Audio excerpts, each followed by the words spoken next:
Bueno, les voy a pedir que me acompañen en la lectura de la palabra. Vamos a leer dos pasajes, o dos textos nada más. Vamos a tener a mano. Vamos a comenzar leyendo Lucas capítulo 2, que era la lectura que compartía Nahuel al principio.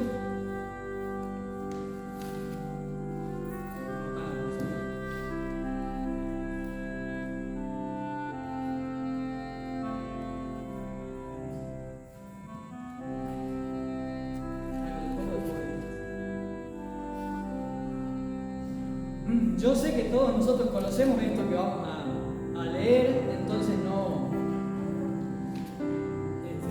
realmente no vamos a detenernos mucho tiempo en algunas cosas, pero sí me gustaría que ustedes piensen o que se imaginen o que vean ahí en la revista que trajo, justo miren, que no estaba planeado, pero la revista que trajo Elena, el diario, tiene una foto ahí en la portada.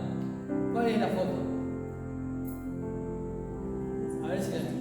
Muy bien, ahí está, mira, ahí está. Esa que tienen acá arriba, ya tienen varias fotos. A esta de acá, la primera que es la más importante.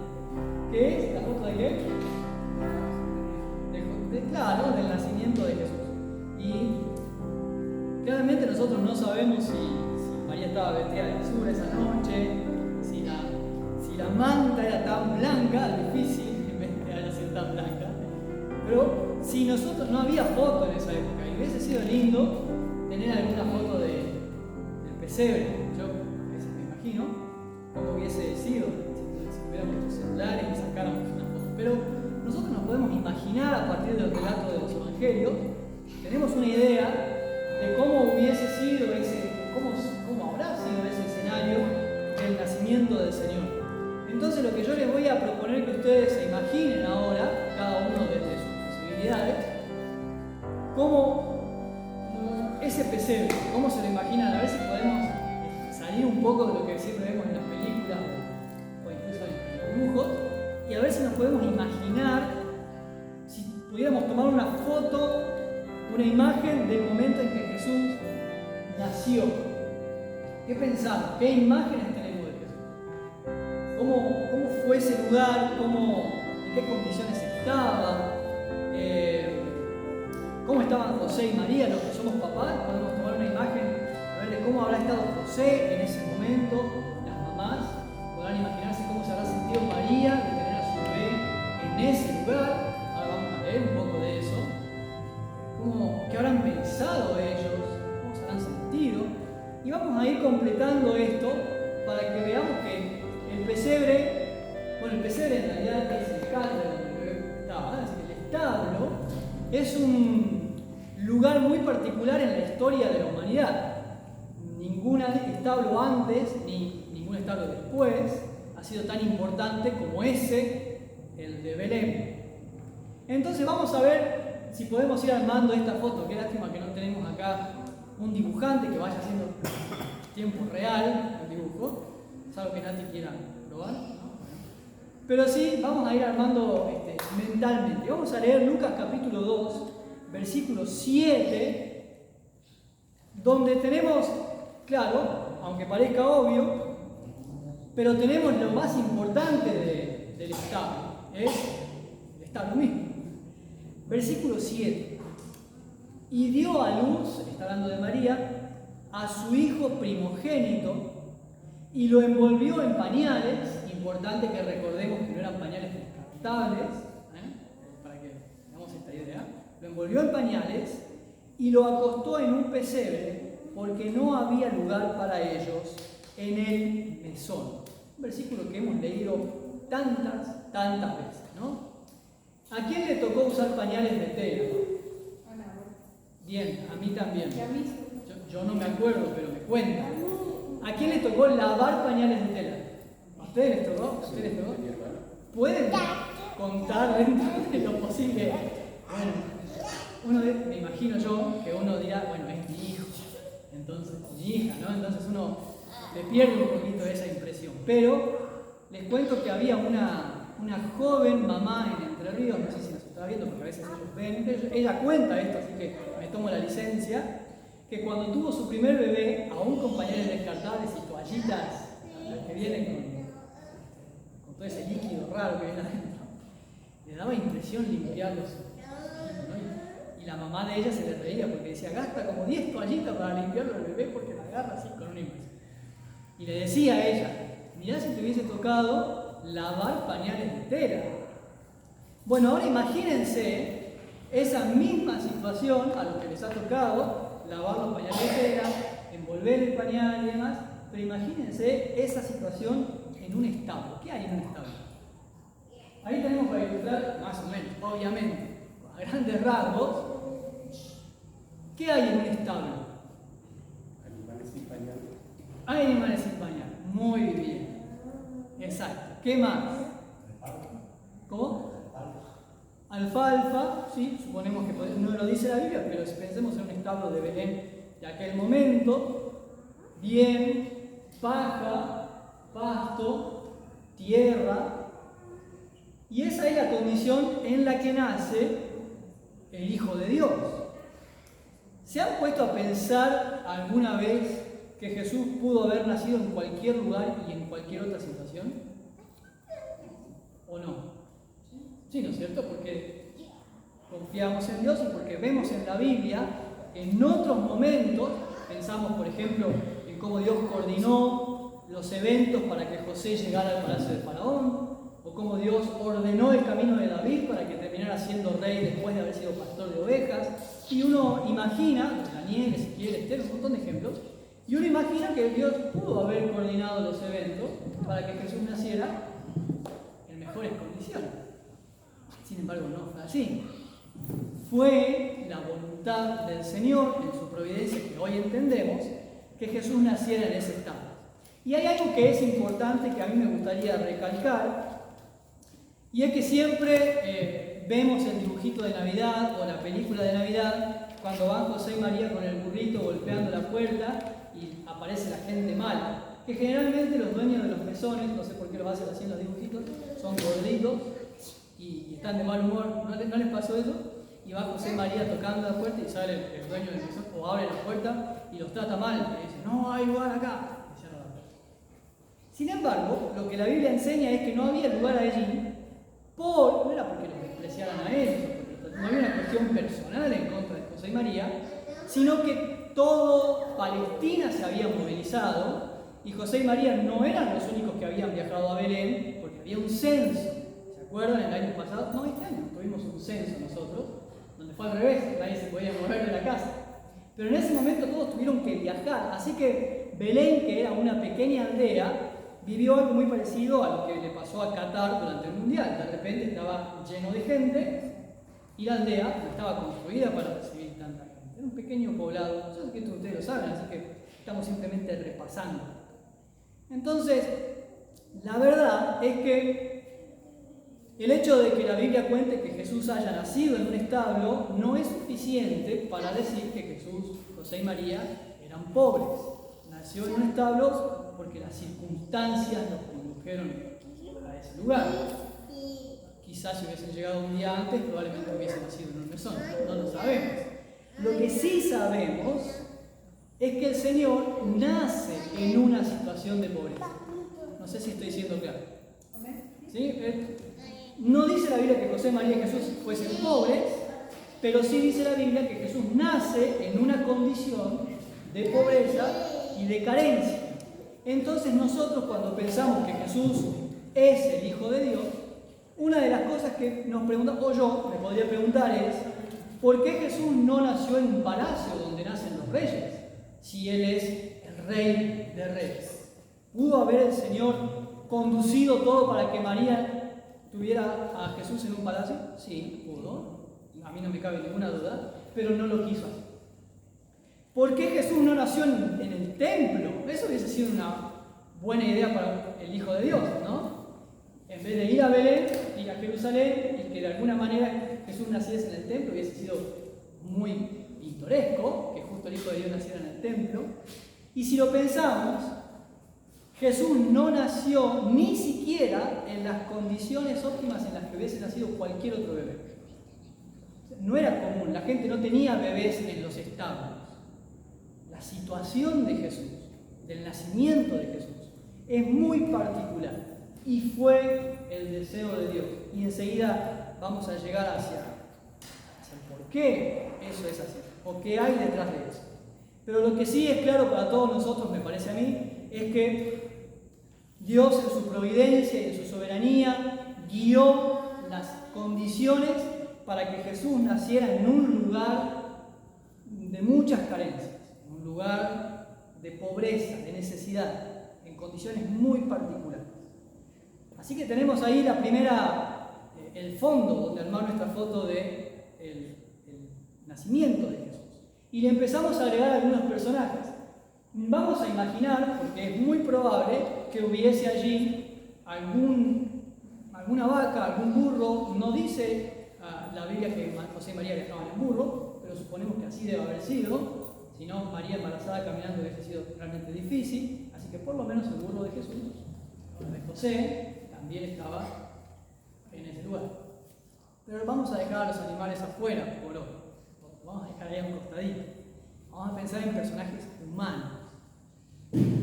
Lo primero que vamos a ver es a José y María, los padres de Jesús. Los vamos a colocar en la foto. En el pesebre, Jesús, obviamente, y al lado, José y María. Lo dice Lucas 2, 4 y 5. José subió de Galilea, de la ciudad de Nazaret, donde él vivía, a Judea, la ciudad de David, que se llama Belén, por cuanto José era de la casa y de la familia de David, para ser empadronado con María su mujer, desposada con él, la cual estaba encinta. Les hago una pregunta a ver si la podemos responder en 30 segundos. ¿Qué sabemos de José y María? Aparte de que se llamaban José y María. Miriam en realidad era el nombre. Pero bueno, José y María. ¿Qué sabemos de ellos? Bien, sí. Que eran temerosos de Dios. ¿Qué más? De la familia real. De David. De David, por lo menos José. Bien. ¿Qué más? ¿No se habían casado todavía? Bien, sabemos bastante. ¿Alguna cosa más que se ocurran? ¿Estaban comprometidos? Sí, bueno, claro, la boda de aquel tiempo no era como la de hoy, pero estaban en esa. Lo que me llamó la atención es lo que usted dijo, que ellos podían estar en un lugar mejor, pero no había lugar. Porque si no, ellos no iban a golpear al mesón para que le den una habitación. Claro. Quiere decir que tenían para pagar. O sea, no eran pobres. Sí. Posiblemente también buscaban en la casa de algún familiar. Si José era de ahí, sería algún familiar que los había recibido, pero sí, pudiera ser. Bien, era carpintero, y el carpintero en aquella época no era un oficio, no era una profesión de las mejores, tampoco era un oficio desestimado, como los pastores, por ejemplo, que vamos a ver enseguida. Bueno, me voy a quedar con lo que dijo Elena al principio. Una de las cosas más importantes que sabemos, ¿se le imaginan a Jesús a los 2 años corriendo así y María por atrás? Yo sí, en realidad. Bueno, una de las cosas que sabemos es que José y María eran judíos, piadosos e íntegros. Además de todo lo demás que sabemos.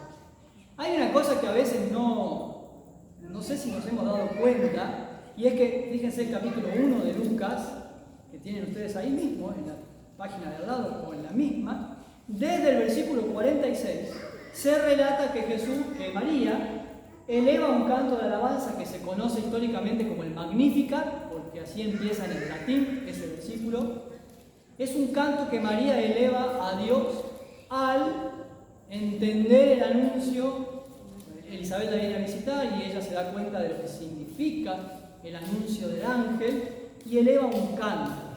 Ese canto es una cita de 1 de Samuel capítulo 2, versículos 1 al 10. O al menos es un canto que está basado en 1 de Samuel 2, 1 al 10. ¿Quién hace ese canto? Ana, la mamá de Samuel, cuando concibe, como hablábamos hoy al mediodía, estaban hablando, cuando Ana concibe al pequeño Samuel en su vientre, ella eleva un canto. Y María, cuando nosotros comparamos el canto de María con el de Ana, no son exactamente iguales. Así que la posibilidad de que María está citando, aunque en en su versión, o que María está basándose en el canto de Ana y elaborando el suyo propio. De cualquier manera, lo que demuestra es que María tenía un importante conocimiento de la ley de Dios.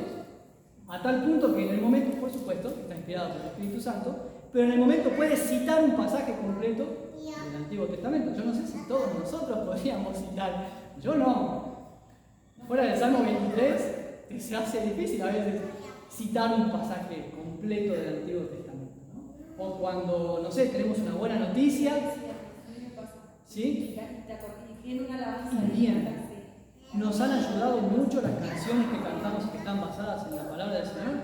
Eso fue un gran avance para memorizar la palabra del Señor. Así que tenemos de María esta evidencia instantánea del conocimiento que ella tenía de la Torá. Está instruida en la palabra del Señor. Y de José sabemos que era un hombre íntegro, porque la misma Biblia lo dice, Mateo 1:19, no lo vamos a leer ahora, pero yo sé que ustedes se acuerdan que cuando cuando José se entera que María está embarazada, él todavía no sabe que ese es el fruto del Espíritu Santo. ¿Qué piensa José cuando se entera que María está embarazada? Y sabe que no es de él. Sí, pero ¿por qué? ¿Por qué? Porque si está embarazada y no es de él, voy a apedrear. O sea, si bien claro, es de alguien más. ¿Es correcto? Claro.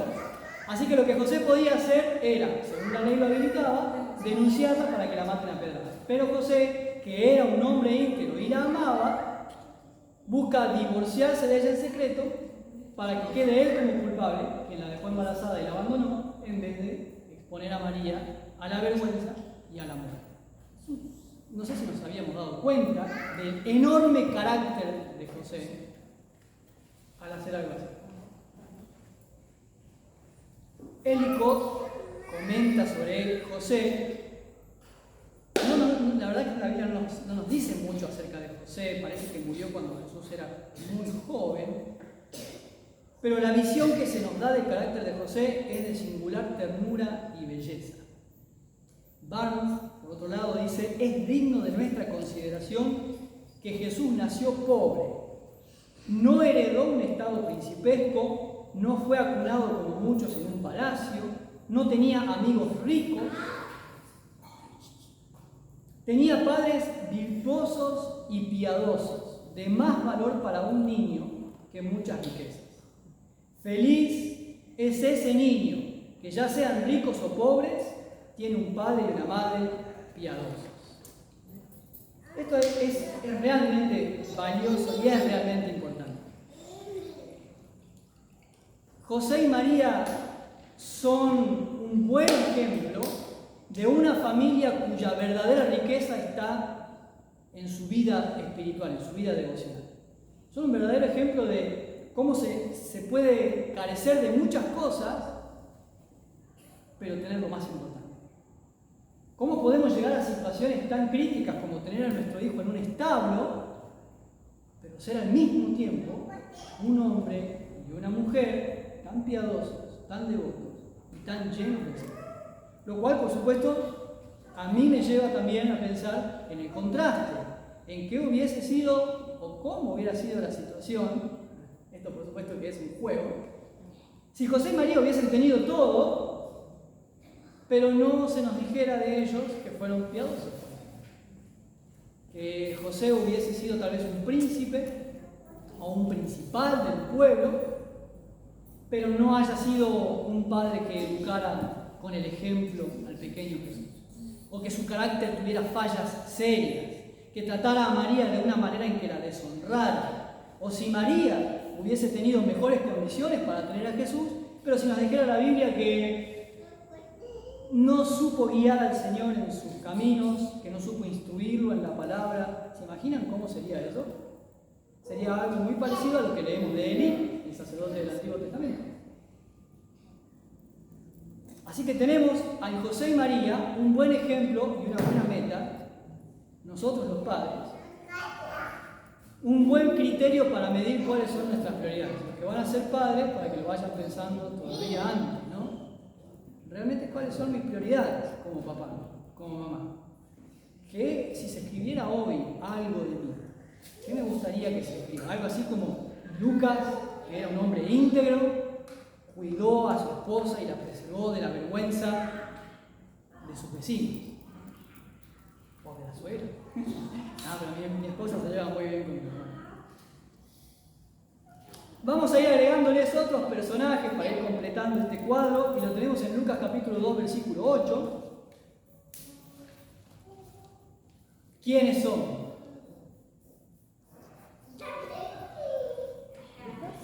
Lucas 2, 8. Muy bien, los pastores.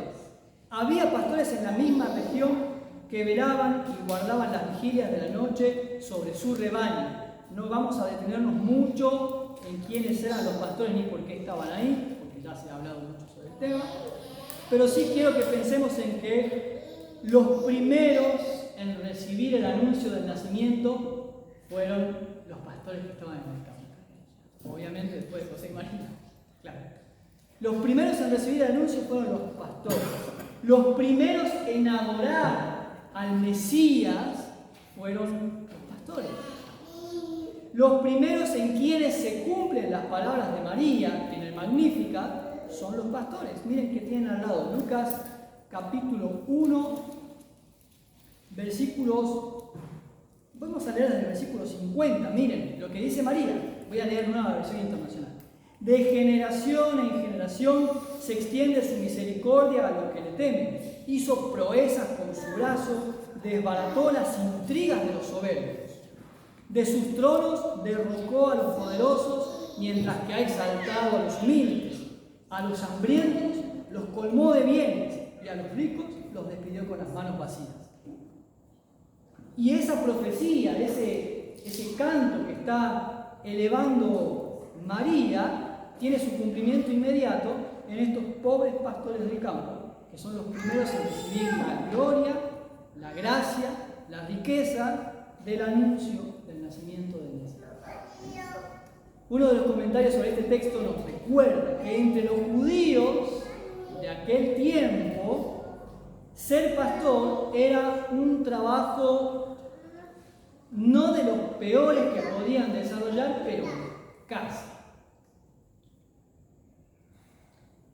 Dice el comentario: los pastores eran tenidos en baja estima entre la gente. En el Talmud leemos que no debían ser permitidos en los tribunales como testigos, por ejemplo. Y en el tratado de uno de los rabinos, que no importa el nombre, es difícil de pronunciar, dice que no se debe dar ayuda a los paganos o a los pastores. Vincent nos explica por qué y nos dice que el Evangelio de Lucas es el Evangelio de los pobres y humildes. Esta revelación a los pastores adquiere un significado adicional cuando recordamos que los pastores como clase estaban bajo la prohibición rabínica debido a su necesario aislamiento de las ordenanzas religiosas y su forma de vida que hacía casi imposible la observancia legal de la ley escrita. O dicho de otra manera, los pastores eran desestimados porque por causa de su trabajo no estaban de acuerdo con todos los principios y preceptos de la ley, no estaban siempre puros, no estaban siempre limpios, así que no podían participar abiertamente de los servicios religiosos entre los judíos. Y es maravilloso, es hermoso que veamos en Lucas capítulo 2, en el momento del nacimiento del Señor, que Dios está llegando a aquellos que la religión y sus representantes habían excluido antes. Donde el judaísmo y los rabinos y los maestros de la ley habían puesto barreras y dijeron: ustedes no pueden participar, o al menos no pueden libre o plenamente participar. Dios va y los alcanza con el mensaje del nacimiento del Señor. Y qué curioso que no fueron rabinos los primeros en recibir el anuncio, no fueron los maestros de la ley los primeros en llegar al pesebre para adorar al Mesías, sino que fueron pastores. No pastores de la iglesia, pastores del campo. Entonces vamos armando este escenario. Tenemos el establo con algún animal, tenemos a José y María, tenemos los pastores, pero también en Lucas capítulo 2, versículos 13 y 14, Aparecen otros personajes en relación al nacimiento del Señor Jesús. Y de allí en adelante, ¿no? Pero fíjense, Lucas 2, 13 y 14, ¿quiénes son? Los ángeles. ¿Uno solo? Exacto. Bueno, al principio sí era uno, pero enseguida aparecen un coro de ángeles. Y esto, al mismo tiempo, o junto con los pastores José y con María. ¿Alguna vez les apareció un coro de ángeles a ustedes que les contara? En Nahuel, por ejemplo, cuando ibas a conseguir el trabajo, un coro de ángeles que te dijera que el trabajo por el que estabas orando ya llegó, ¿no? ¿No les pasó? O Nati, un coro de ángeles que te diga, aprobaste todo, terminaste la escuela, ya pasás de grado, ¿no? ¿No te pasó? Bueno, la verdad es que no es muy común. Y encontramos en la Biblia contadas situaciones en las que esto ocurre. Pero yo quisiera que prestemos atención a esto. El anuncio del nacimiento de Jesús no lo dan los padres, no mandan cartas circulares para decirle a los familiares, a los parientes.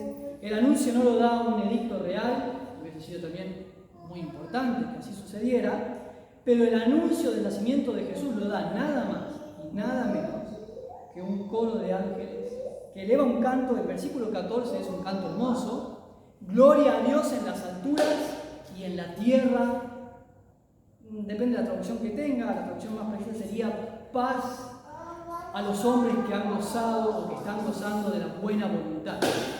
Gloria a Dios en las alturas y en la tierra paz a los hombres. Es un hermoso anuncio que muestra la gloria divina, que cubre el nacimiento del Señor con la belleza, la exaltación de Dios para con su Hijo encarnado, al mismo tiempo que había pobres pastores yendo de camino o por emprender un camino hacia un pobre establo donde había un pequeño niño con padres piadosos. ¿Están viendo lo mismo que yo de este cuadro?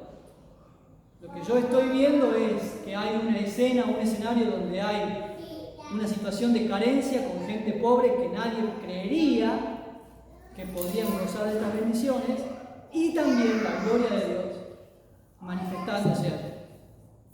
Y quiero citar a los últimos personajes de esta noche que no llegan al pesebre, pero que son parte del nacimiento del Señor, y son los sabios de Oriente o los Reyes Magos, que no aparecen en Lucas, sino en Mateo. Así que si ustedes quieren pueden acompañarme a Mateo capítulo 2, y si no pueden anotarlo para leerlo después. Los Reyes Magos, que ustedes saben que eran 3 y llegaron ya. ¿Cómo se llamaban? ¿No se acuerdan cómo se llamaban? Melchor, Gaspar y Baltasar. Eso dice Mateo 2:24.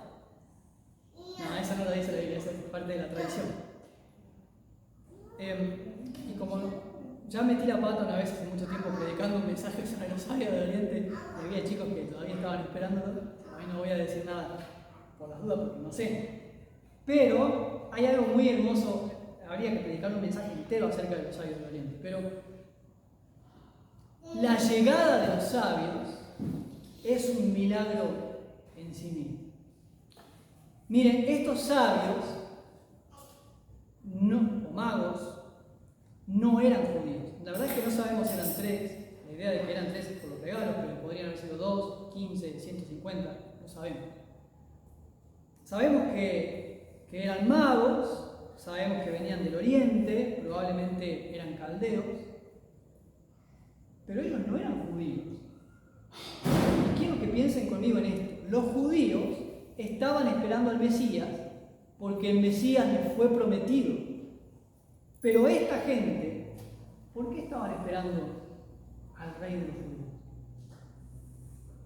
¿Cómo llegan? Ellos no tenían la Biblia, ni tenían YouTube para ver canales de mensajes evangelísticos. ¿Cómo llegan llegaron al conocimiento de que habría un rey de los judíos que nacería? Un sueño. Puede ser en el cautiverio que fueron. Sí, exactamente. La historia parece demostrar que estos sabios son el resultado del testimonio de la presencia de Daniel y otros judíos que estuvieron en aquellos pueblos caldeos y que dejaron escritos, dejaron la tradición, y después de muchos años estos hombres están estudiando la ley de los judíos, son conscientes, es más, están más conscientes de la llegada del Mesías que varios de los judíos del tiempo de Jesús incluso. Por eso es que digo que ellos, la llegada de los magos es un gran milagro del Señor. Vuelvo y repito esto porque no sé si estaremos tomando dimensiones. Así como el Señor alcanza a los pastores con los ángeles, de una manera providencial y soberana alcanza a los sabios de Oriente en un lugar muy lejano, con una tradición totalmente distinta a la tradición judía, con sus dioses, sus ídolos, nada que ver con el pueblo judío, pero el Señor los quería traer. Eso es maravilloso. Es hermoso que esto ocurriera de esta manera. Suponemos a esta altura, yo creo con seguridad, de que se trata de un grupo de astrólogos persas, pero es importante que cuando ellos, por eso dije que habría que predicar un mensaje entero de los magos, y no va a ser hoy, pero cuando ellos traen sus regalos, ¿se acuerdan cuáles eran los regalos? Mirra, incienso. Muy bien, mirra, exactamente. Mateo 2, 1 al 6 y en adelante, les decía recién, ellos le traen regalos que hace muchos años, durante lo que se llamó la era patrística, algunos veían como símbolos de cada uno de esos regalos. La verdad que es medio arbitrario, aunque sea curioso, pero lo que sí es cierto es que son regalos que usualmente se les llevaban a los gobernantes o a los príncipes. Hay un reconocimiento de estos sabios de Oriente de que ese bebé que nació ahí no es cualquier bebé. Bueno, por eso cuando llegan con Herodes le dicen: queremos saber, estamos buscando dónde está el rey de los judíos. Y Herodes siente celos porque piensa que es uno que viene a robarle su lugar, a serrucharle el piso, dice Reina Valera 2022. Y por eso comienza o inicia la matanza de los niños, que terminó en el Día del Inocente, pero no es el tema de hoy. Pero llegan ahí y nos dice la Biblia, versículos 11 en adelante, versículo 11 solamente vamos a leer. Cuando llegaron a la casa, sabemos entonces que llegaron un tiempo después porque ya no estaba en el establo, sino que ya se había desocupado Belén y consiguen un mejor lugar. Cuando llegaron a la casa, vieron al niño con María, su madre, y postrándose lo adoraron y abrieron sus cofres y le presentaron como regalos oro, incienso y mirra.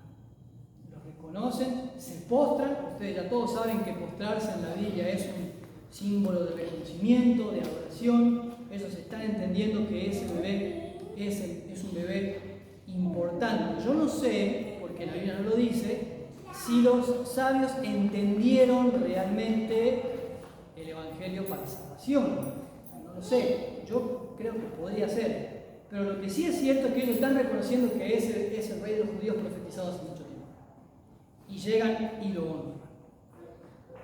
Le rinden homenaje. Así que, para terminar esta escena del estado, del nacimiento de Jesús, vamos a hacer un recuento, pues si ustedes quieren después ir a su casa y dibujarlo, en la semana o recortar figuritas, como quieran. Tenemos un establo que es un lugar muy inconveniente para que un bebé naciera.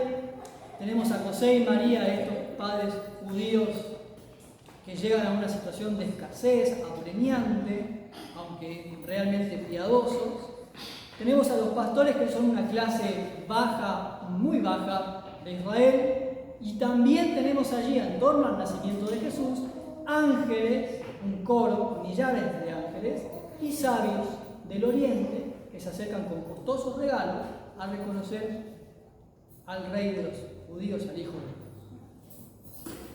El pesebre es un lugar y un momento único en la historia, casi único en la historia.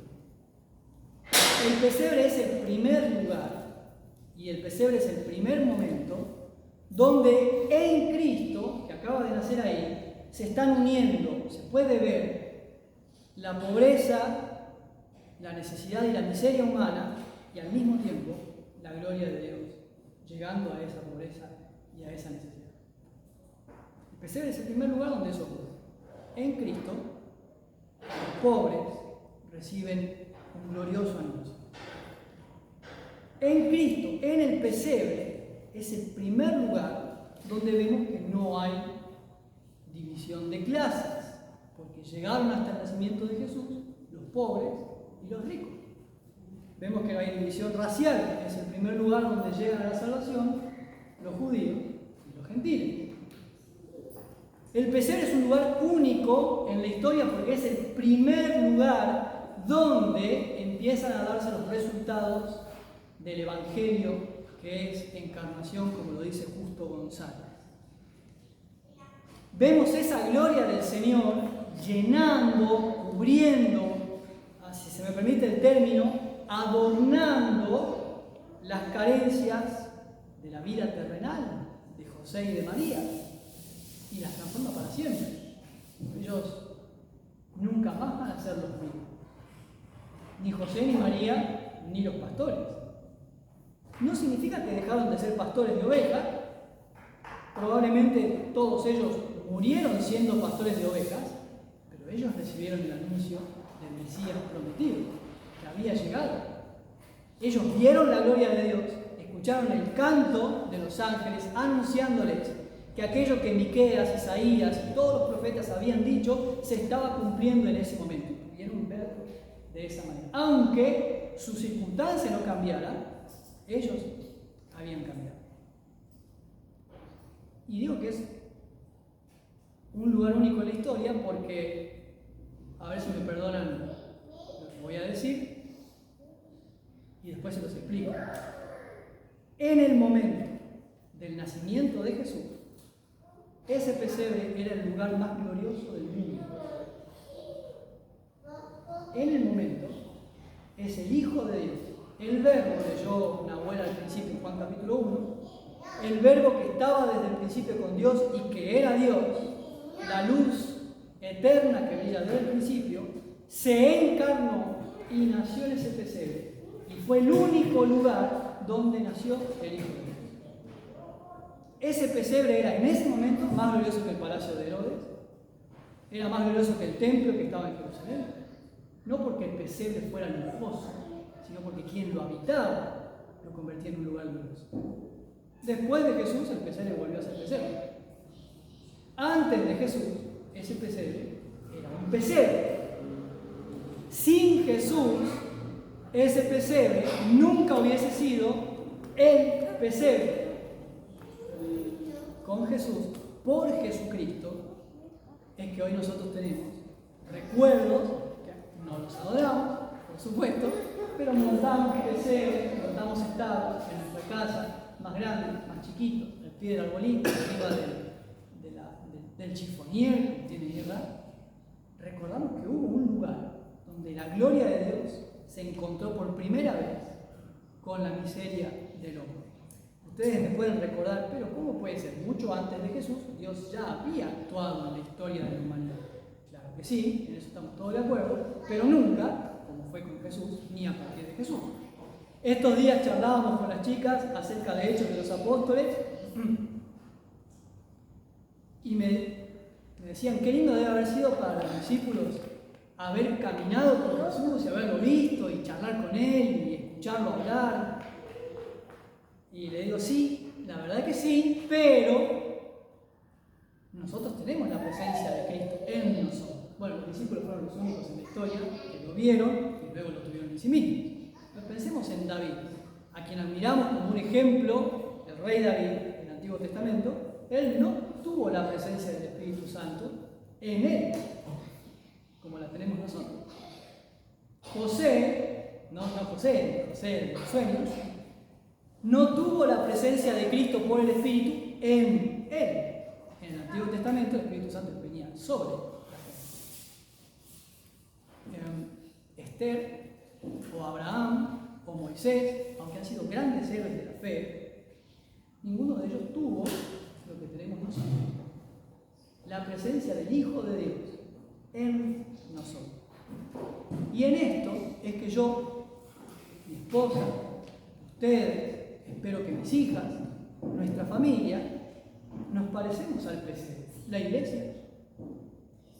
Porque no hay nada especial en nosotros, por nosotros mismos, y al mismo tiempo la gloria de Dios nos habita. Y eso es hermoso. Si hay algo que nos podemos, o que deberíamos recordar siempre a partir de la Navidad, es que a partir de Jesucristo cada uno de nosotros puede ser un pesebre. Seguimos siendo de paja y barro, seguimos siendo desprolijos, pero seguimos siendo el lugar donde Dios decidió habitar. Nos eligió.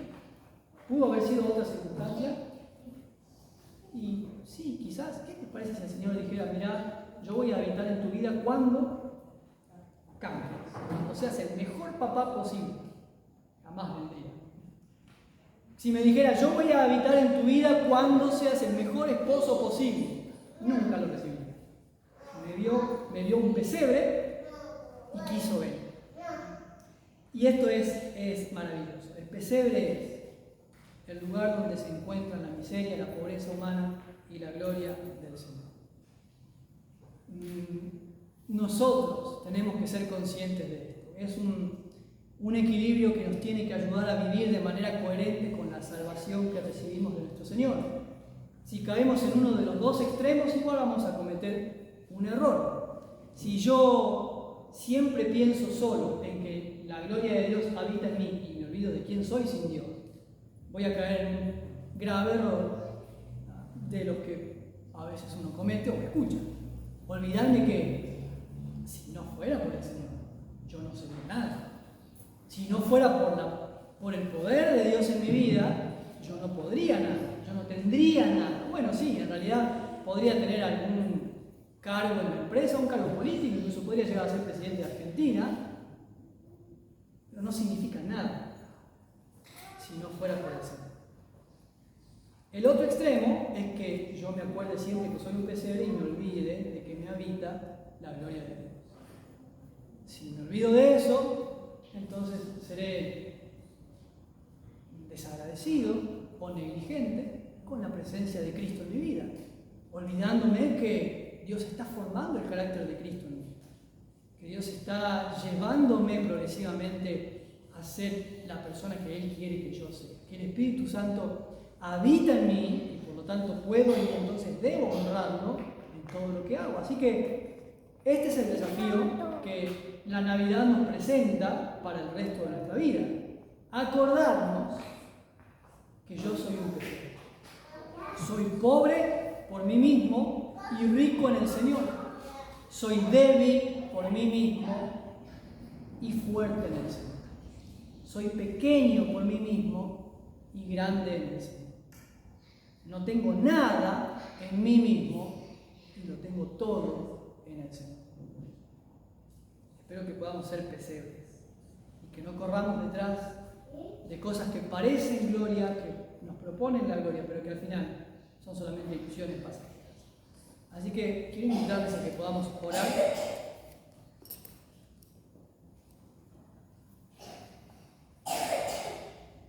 Dándole gracias al Señor porque Él nos eligió, nos llamó y nos permitió conocerle. Y también me gustaría que podamos orar para que recordemos siempre lo que significa que Jesús haya nacido y haya venido a buscarnos. Vamos a tener este tiempo. Padre, queremos adorarte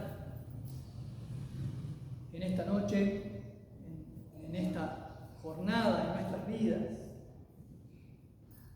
Te damos la gloria, te damos gracias, te reconocemos. Todo el honor, toda la alabanza sean solo a ti, Señor.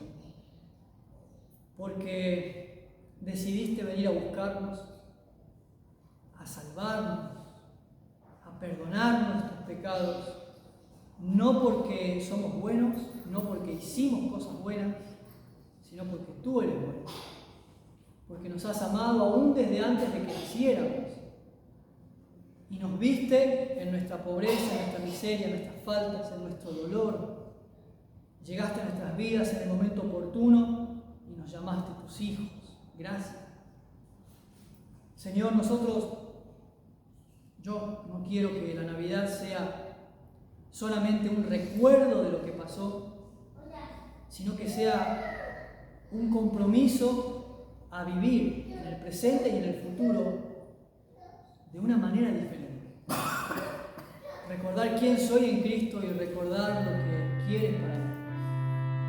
Y también al reparar en el relato de la Navidad, agradecerte y glorificarte porque podemos ver que has estado en el control de cada detalle, que nada se ha escapado de tu voluntad, que todo lo que ocurrió porque así lo quisiste. Y que cuando yo te doy el control de mi vida, cuando yo recibo tu gracia y tu soberanía, yo puedo confiar en que lo mismo ocurrirá en mí. Todo lo que pasa, todo lo que ocurra, es lo que quieres para mí. Puedo descansar en eso. Incluso las circunstancias difíciles, incluso los pesebres por los que podamos pasar, las situaciones de pobreza que pudiéramos atravesar, las crisis. Yo confío en que no se escapan de tu control, de tu gobierno y que al final tienes un buen plan para nosotros. Gracias. Gracias por todos los mensajes que recibimos, por todas las lecciones y enseñanzas que llegan a nosotros en la Navidad. Oramos en el nombre de Jesucristo, nuestro Señor y Salvador.